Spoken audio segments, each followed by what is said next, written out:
Alright, last part of July 22nd. So now we start going down the mountain.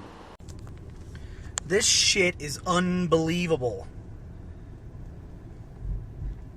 Like, I've driven the Blue Ridge Parkway now on this trip, Skyline Drive, the Pacific Coastal Highway, Route 66. I've done others, the Painted Desert, Petrified Forest, Columbia River Gorge, and this just blows them all out of the water. This is the most beautiful place I've ever seen. Too bad I'm on the in route now, because I was trying to get this out in time, which is probably not very safe, but they don't really have ledges here. It's like a straight up, like 100-something foot drop off if you, aren't paying attention. I can't get the edge there. Ooh. I've been keeping in second gear like I was told to,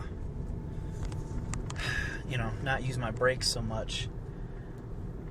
Wow, dude.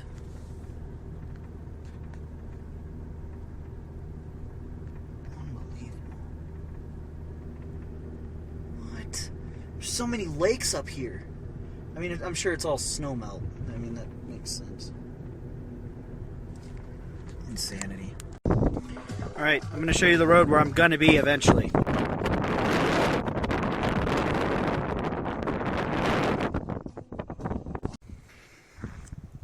Almost at the bottom, so I had to give my brakes a rest. It's about 8 p.m. I think. There's a road over there. I wonder what that is, because it's not connected to us. And I don't see it on the map. I wonder if that road is the way out, or if when you come down, you just keep going that way. No, because I think that way's south, so that'd be Wyoming, so I have to go out through the valley, which would be cool.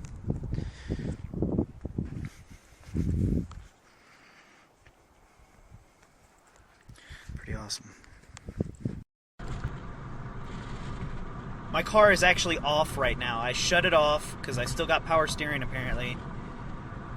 And I've just been kicking the usually when it's at the halfway point there, I'm at about 230 miles, 250, somewhere in there. Just shutting my car off, which I flip it back on when I need to flip it into gear or something. Actually, let me see if I can do this without having the car on. Oh, sweet! Yeah, so I don't even have to have my car on. That's amazing. I'm using no gas right now. All the way down. Moving southwest of Red Lodge. And apparently this place was burned at some point. Started on fire, I guess. Going to Cascade Campgrounds. I hope I'm going the right way. There's not really any signs. But yeah, the place started on fire, I guess. Pretty crazy.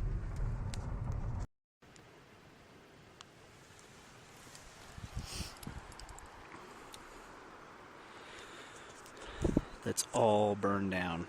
I was talking to the camp host. He said 2 years ago this happened, and it's still trying to grow back from it. You see things about only you can prevent forest fires.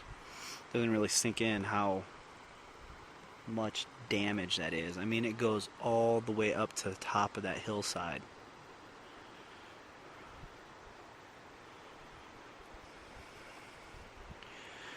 It's all the way through,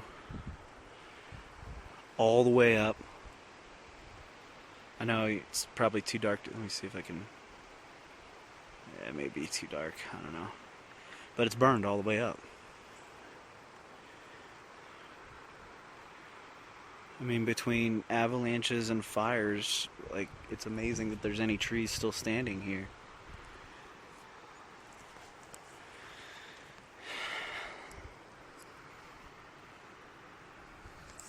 This little guy's doing okay. Recording this with the date of the 17th, but it's not, it's the 22nd. It's just because I have no reception, it can't update itself.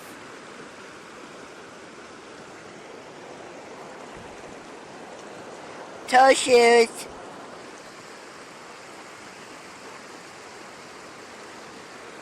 I'm gonna go to sleep quick with this right next to me. Asked the camp host about the whole bear thing that I saw. I told him it was near Basin Campground, and he's like, "Oh, that's 11 miles down the road. You don't have to worry about it. The bear wouldn't make it here in the middle of the night anyway, and as long as your food's in your trunk, not a big deal. Besides, it'll probably stay near Basin just because it smells food because people will be out cooking." Yeah. So Cascade Campground was burnt down, and I can't even throw a stick right. That's a stick I brought back from my friend Amy, who was from Montana that I worked with in Illinois. And that was a moonrise from behind the mountain ridge. That was kind of cool to watch. But yeah, I wish Cascade had said something about, I don't know, the fact that their place had been on fire. But you could see that nobody else was camping there either. So had they told me, they would have lost the sale. So I don't know what the right thing is to do there. It still ended up being a really cool spot. It's just there was no real trees because they were all burned down.